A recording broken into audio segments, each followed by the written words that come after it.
Hello. Today we're going to talk about fear, why it's not good to be afraid, what fear does to the body, what goes on when you have a panic attack. So this is a story about the autonomic nervous system. Okay, so the autonomic nervous system is the part of the brain that controls all the automatic functions of the body, right? And it controls your blood pressure, how fast your heart beats, where the blood is going to flow to, where the oxygen is going to go. Okay, the part of the brain that controls this is the brainstem, the reptilian brain here. And it does so by sending a message down the spinal cord to every organ in the body, determining the blood flow. In the meantime, this part of the brain, which is the brainstem, receives data from the other parts of the brain, the thinking part, the judgment part or the executive processing part, the emotional part, and the memory part. It constantly sends data to what I call the monkey mind. Every cell of your body, from the tip of your toe to your chest to your tummy, is constantly sending data to the monkey mind. Now, the monkey mind's job is very simple. It just has to decide, is this safe or unsafe for you? If it decides unsafe for you, then it says, forget about tomorrow. Not relevant anymore. Not essential for survival. Prepare for fight or flight.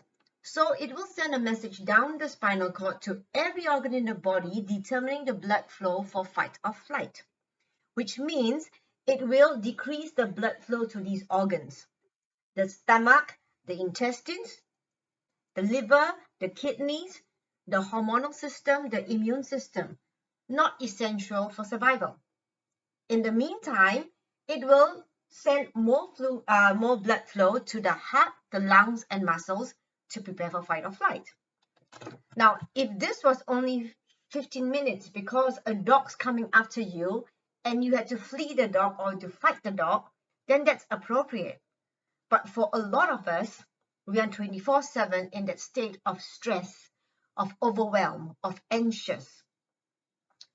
If that is happening, then these organs of rest, restore, repair, right? Our intestines, our stomach, the gut, the liver, the kidneys, the hormonal system, and the immune system will not get the blood flow it needs. And therefore, these organs will eventually start to break down. And it's just a matter of time before we get more and more diseases. In the meantime, right, the heart gets pumped up, so you feel what? You feel palpitations, and down the road chest pain, and persistently happening, you get hypertension. And then years of hypertension and years of stress to this heart, you get atrial fibrillation, which is an irregular heartbeat, which makes you at a higher risk of clots and strokes. And then the blood, floods the lungs. And when the blood floods the lungs, you feel like I can't breathe enough. So what do? You will open your mouth to breathe, just to get more air in. As soon as you breathe through your mouth, you are telling your monkey mind, prepare for fight or flight. So never breathe through your mouth. Always in and out through your nose. Okay? And then the blood, rushes to the muscles, priming your muscles to pounce or to flee. You stay put. So those muscles become tight. Tense. Tense muscles, pain. Tense muscles, more prone to injury. And if it's over joints, it gets tendinitis, ligament injuries, and down the road, osteoarthritis. This is why I do a lot of mental health work. This is why I find that emotional healing is so important, foundational to good health. I see a lot of patients who come to see me for complex medical problems, and they come in, sometimes, they are very motivated, they want to do everything they can to get better. They come with bags of supplements, and yet they're not getting better. And the reason they're not getting better is because these supplements they're taking is not getting to where it needs to go. Okay, so my job with them is to help them get into physiological safety. The body must feel safe. If the body feels safe, then the blood flow will go to the organs of rest, restore, repair. And whatever nutrition that they take, whatever supplements will get to those areas. Okay. Before I go on, I would just want to say the blood flow to the brain when we are in fight or flight. In fight or flight, the blood flow to the brain is only to the brainstem, the limbic system. Okay, because you don't need higher thinking centers for fight or flight. So therefore, for people who want excellence in performance, creativity, they cannot achieve that. They will be sub-performing if they are in a state of fight or flight. Yeah, because the blood flow is not going to the cerebral hemispheres nor the frontal lobes, the higher thinking centers.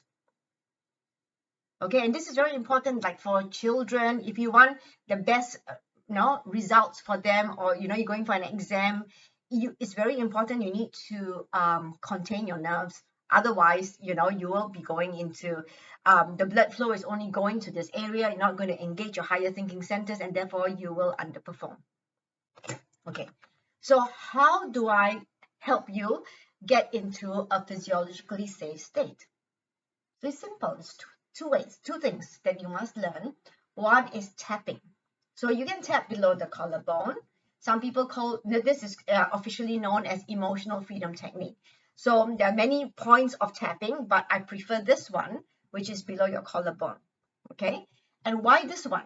Well, because these are all acupressure points. So you can tap here, you can tap here. With children, you can rub them on the head. In private space, I prefer this below your collarbone. In public space, you can squeeze your finger, the sides of your finger. These are acupressure points. And when you connect to these acupressure points, you are actually telling your monkey mind, it's okay, I'm safe. It's okay, I'm safe. Without saying anything, just the pressure on these acupressure points tells the monkey mind it's safe. Okay, I like this point, which is the kidney 27 point. And why? Because the kidneys are the organs of fear and trust. And when we have a lot of fear, we do not trust. Okay, so that's why it's good to support the kidneys. But below here, the chest, below this area is actually the thymus. And the thymus is a very important part of the immune system. So tapping actually energizes the thymus. Okay, the other thing is when we tap here, we are sounding a drum beat. Okay, and sometimes when you are stressed or when you're having a panic attack, the heart is going crazy with that beating. And I want you to tap louder than your heartbeat, so that the heart will listen to this drum beat and not its crazy rhythm. Okay, and if you can sort of like, I'm so scared, and you're tapping while your heart is racing, and you tap louder than the heart is beating, and then once you capture the attention of the heart, you slow it down, and the heartbeat will come down with it. Okay, but finally, why do I love this point? When you stimulate your chest wall, you actually stimulate the brain to release a chemical called oxytocin. And oxytocin is the chemical of breastfeeding. And when we release oxytocin, when the mother breastfeeds a child, it calms the mother down. The mother feels more peaceful, and it helps the mother connect to the baby. Okay, so when we release oxytocin, it helps us connect with ourselves, our body, as well as connect with the world, to the world around us. Okay, so the other thing that we need to learn is the breathing.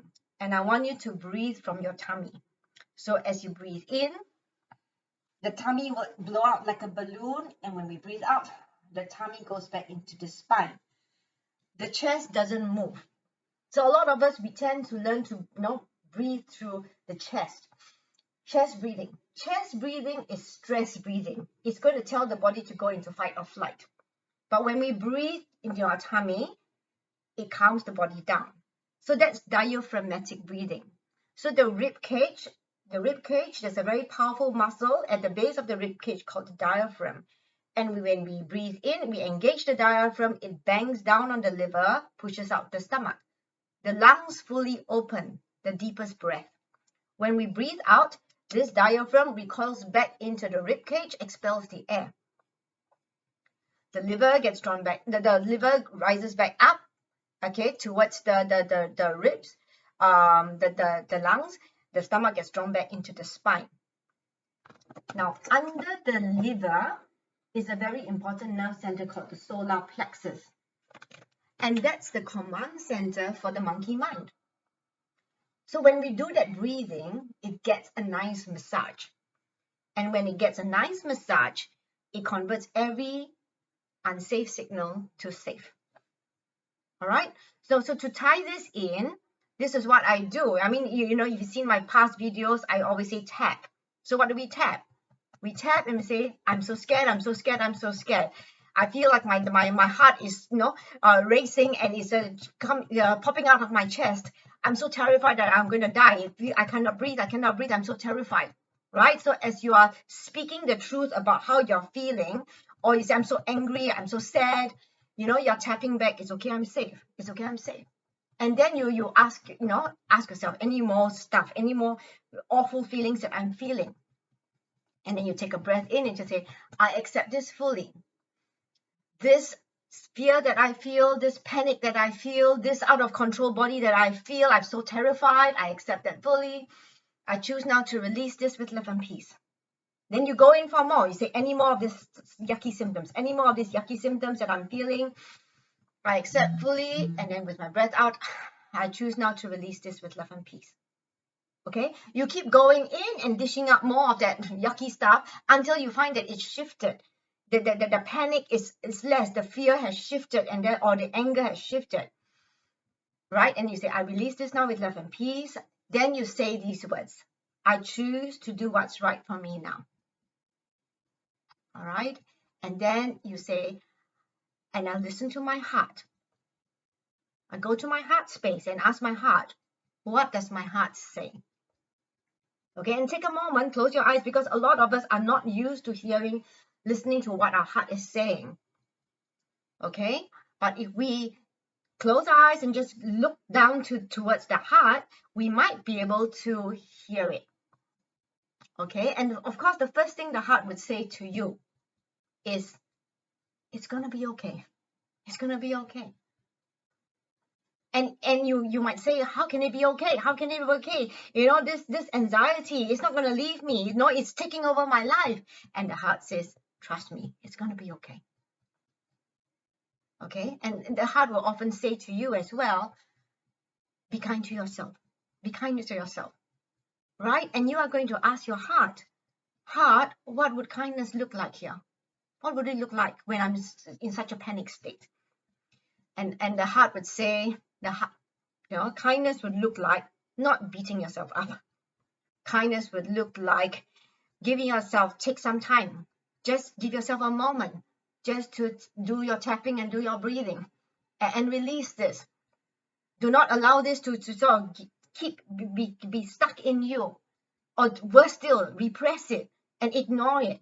Kindness would look like take the moment to just take the breath, breathe in and release. Kindness might also look like honoring your courage. For you to have so much fear and still daring to show up in life, wow, that takes a lot of courage. Honor your courage. Or kindness might mean do not catastrophize and talk yourself into a bigger hole. You know, and tell yourself that, give yourself a chance